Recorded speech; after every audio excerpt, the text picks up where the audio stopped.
Today we're going to take a look at actually it's probably an 8-figure jewelry store that's doing really, really well on Shopify. And we're going to take a look specifically at their product page, okay?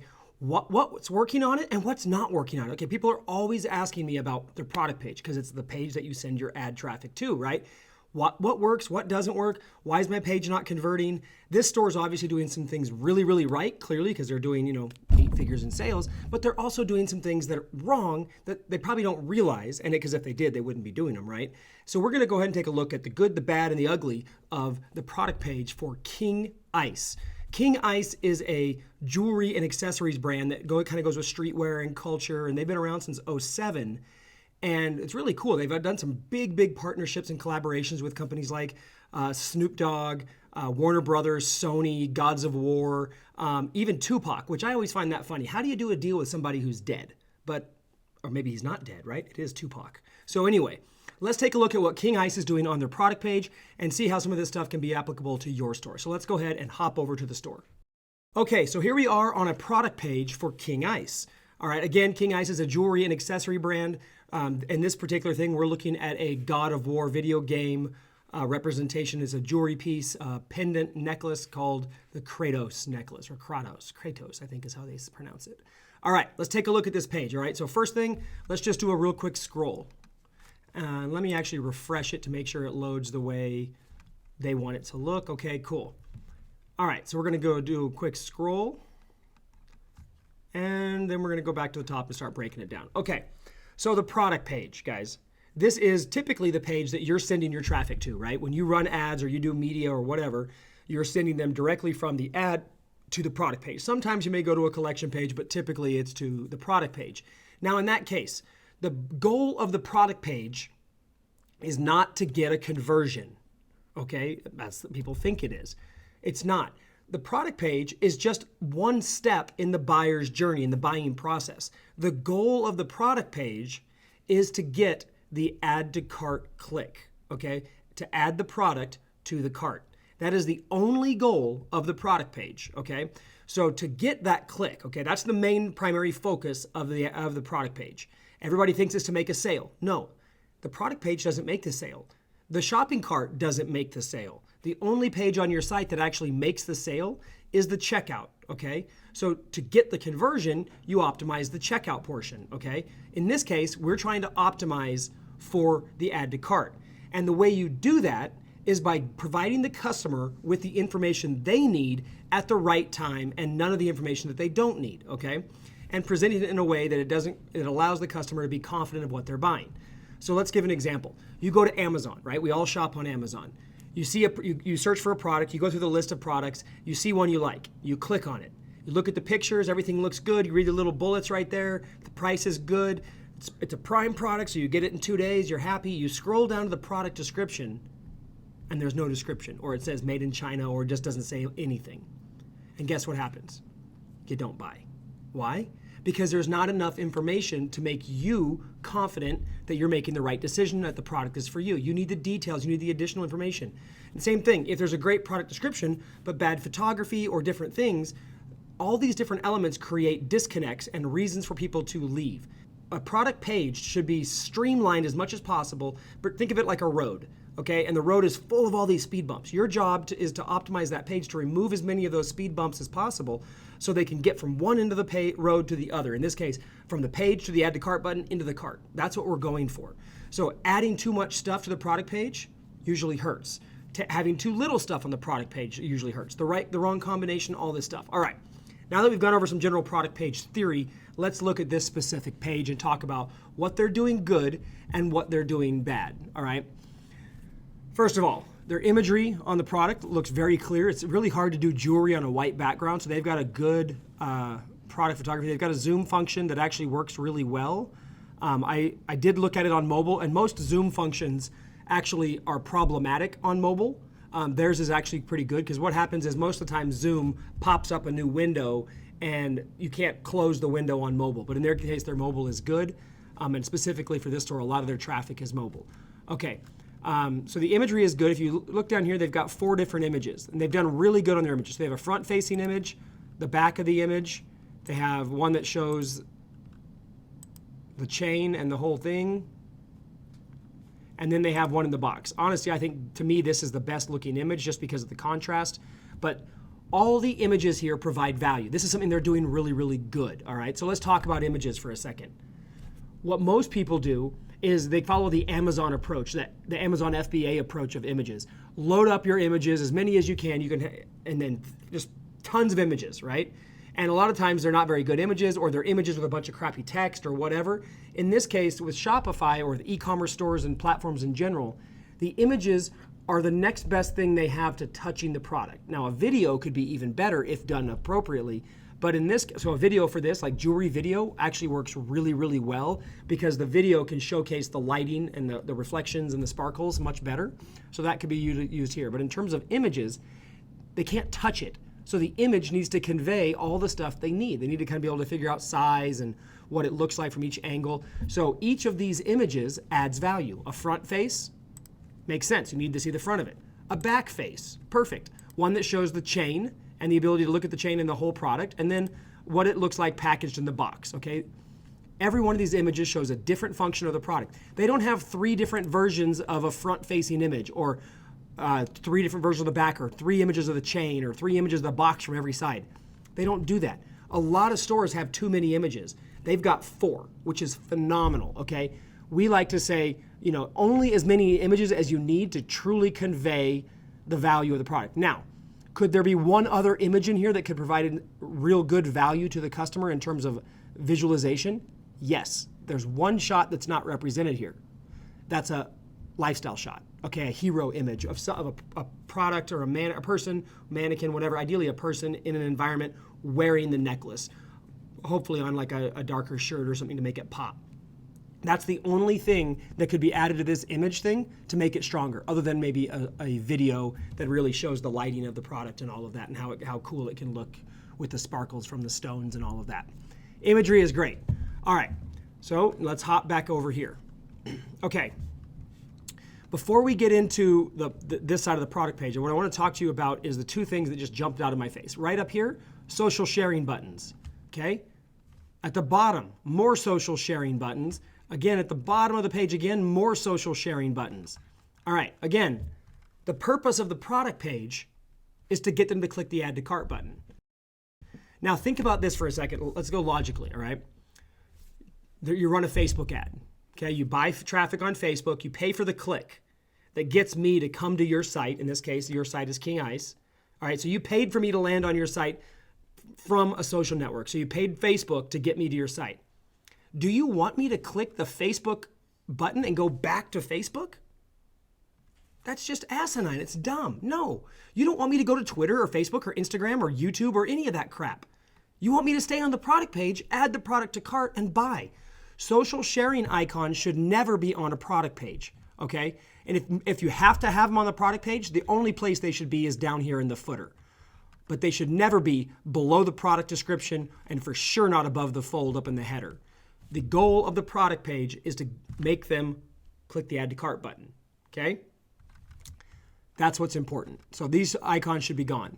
Okay, product name, God of War, X-Ice, X-KingIce, Kratos necklace. Price is $100 or 4 payments with Sezzle. All right, Sezzle or Klarna or one of the other Afterpay, or there's a whole bunch of different versions of this installment plan type stuff. Awesome to test, okay? We're finding in products ranging from, say, about $75 to about $200, we're getting around a 21% increase in take rate from people using these split payment type things.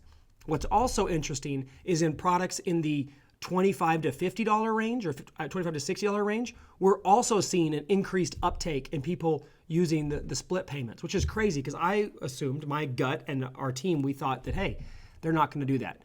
But when we ran the tests, we actually found that a lot of stores are actually seeing an uptake even in the lower priced products. Okay, so definitely worth testing. Now guys, as a side note, when I'm talking about our team and the testing we're doing, I'm not just making this shit up, guys. We've got over 43 people on our team that full-time do nothing but revenue optimize on stores. We analyze data, we run split tests. You're usually running between 30 and 40 major split tests each and every week. and we're analyzing the data.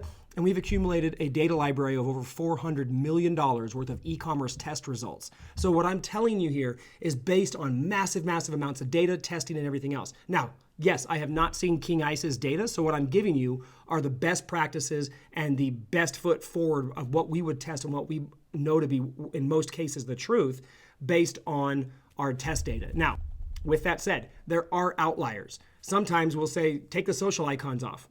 This has never happened, but it could happen, right? We take the social icons off and conversions go down. It could happen, right? So far, it never has, but there are outliers. But what I'm giving you guys is our absolute best foot forward, what has worked in every single case for us and in most cases for everybody else, all right? So, take it with a grain of salt, but this is legitimately the closest thing to the money that I can tell you without actually running a test on KingIce or on your store, okay? So back to the product page. We get rid of the social icons because we don't want those. And we talked about Sezzle. Cool, definitely worth testing for you. Other thing is, don't just try Sezzle. You may try Sezzle and then try Klarna or then try Afterpay or whatever and see which one works better. That's the other thing. It's not one is equal to the other. One may work better for you than others, okay? Different industries seem to rely better or work better with different ones. You got to test that. All right, next thing. They're using swatches, even though they only have one variant option here, that's great. If you have between 5 to 7 variants or less, you should always use swatches instead of the drop-down. Swatches are these little square boxes, okay? If you have too many variants, over say 5 to 7 variants, then drop-down is gonna work better for you. What I would suggest in that case, if you have that many variants, would be to cut out some of your variants, do the 80-20 rule, and look at what's actually selling and get rid of the 80% that is not selling and only keep that 20% that's worthwhile. You'll actually see a bigger increase in sales by doing that. More choices is not necessarily the answer. It creates something called the paradox of choice. And what that is if we go buy ice cream and I say, do you want vanilla or chocolate? You can make that decision very easily. But if I take you to Baskin-Robbins and say, choose from the 31 flavors, now it's a much harder choice because there's too many choices for you to narrow it down. And many times, instead of making a choice, you may have this self-talk in your head where you're like, you know what, not really feeling ice cream, or you know what, I'm on a diet, or I really don't need to eat that, I'm trying to lose weight, or whatever other self-talk you use, and pretty soon you wind up not getting anything at all, okay?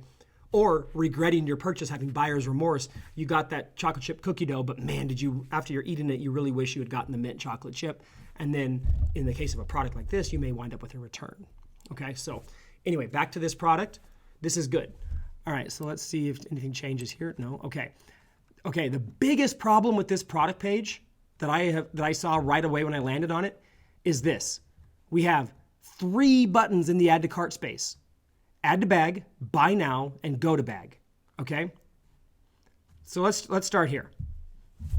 What is the goal of the product page? To get them to add the product to cart, okay? So which button here says add to cart? None of them, okay? Then we have this add to bag, all right?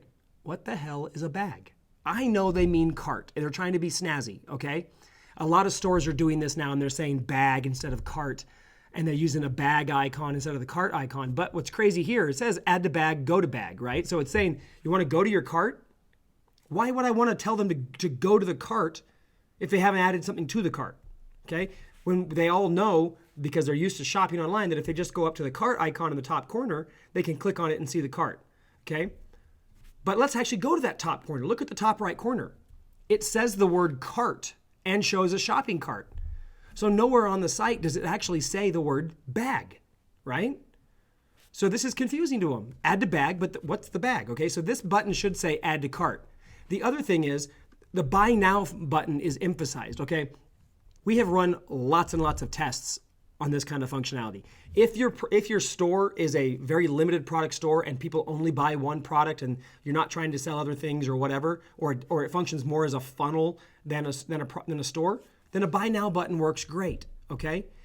However, KingIce has thousands and thousands and thousands of SKUs. So a buy now button typically will not work. And if they tested it, we actually would probably find out that it doesn't work. The reason it's working right now is because it has the emphasis.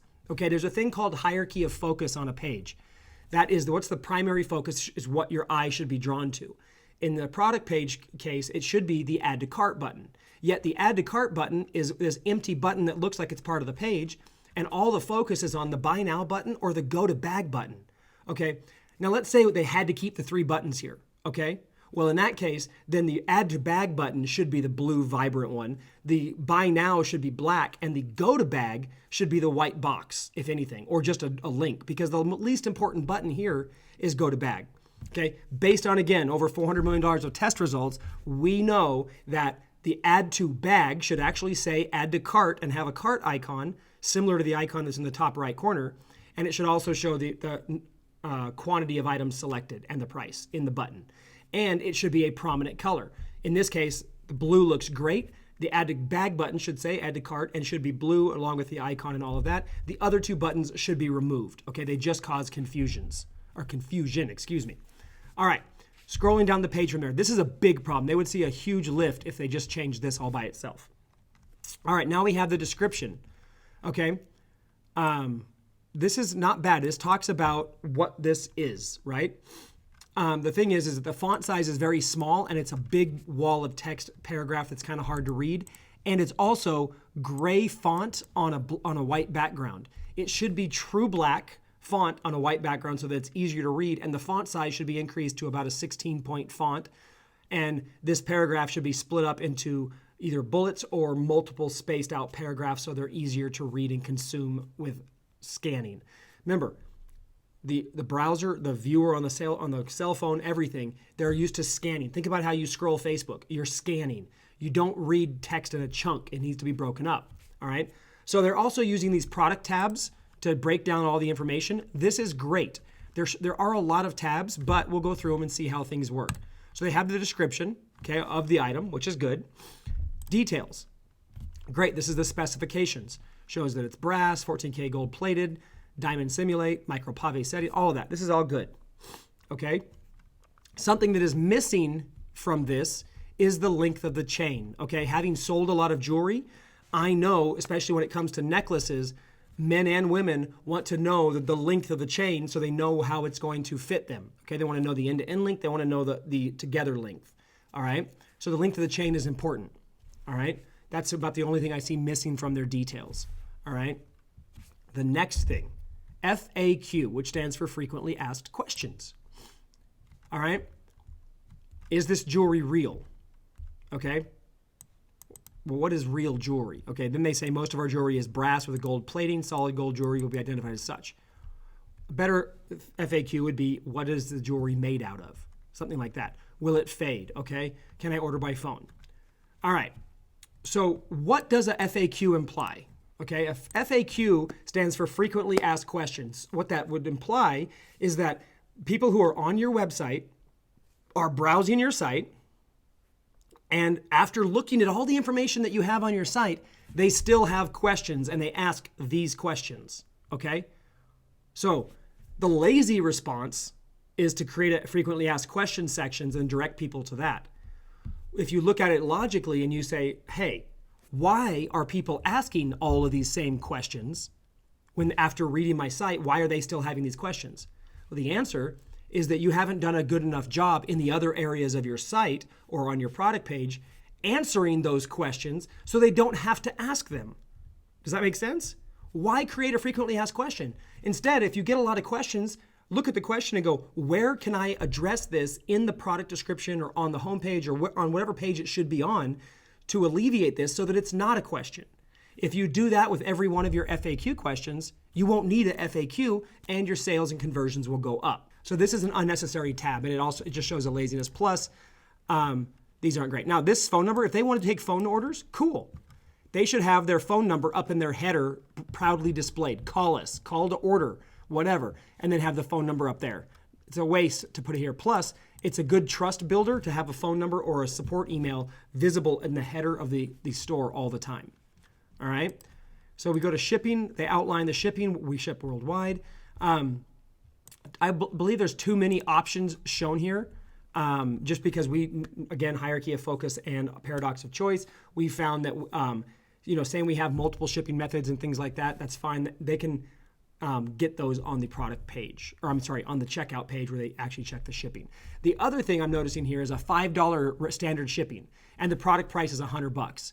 They could very easily either increase their prices by $5 or simply just eat that as part of their product cost and offer standard free shipping, which would again be a nice big lift in their sales. Okay, so and if they did that, then they would take away one item in terms of having to worry about it, and they could offer free shipping, but they could also offer express or expedited shipping for $10 and make that a profit center instead of having all these options where they have to pay for it.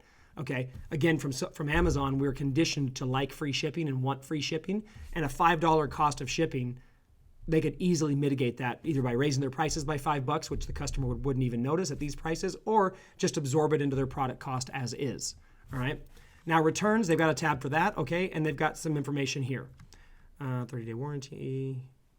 This is okay. They've got a full detailed return policy linked right here. Not bad, okay? Other than that, they're doing pretty good on this page. I mean, there's a few other things that they could do.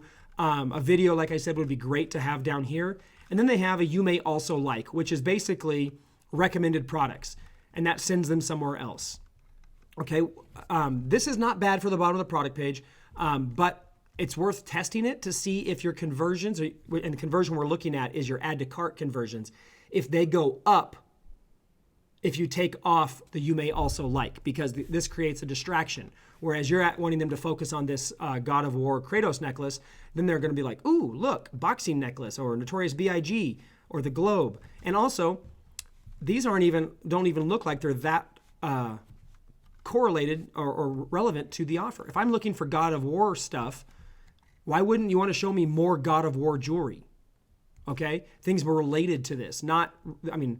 These are all different. None of the Golden Globe, Notorious B.I.G., Broken Skateboard, none of these have anything to do with God of War. So if you're going to use related products, make sure they're actually related.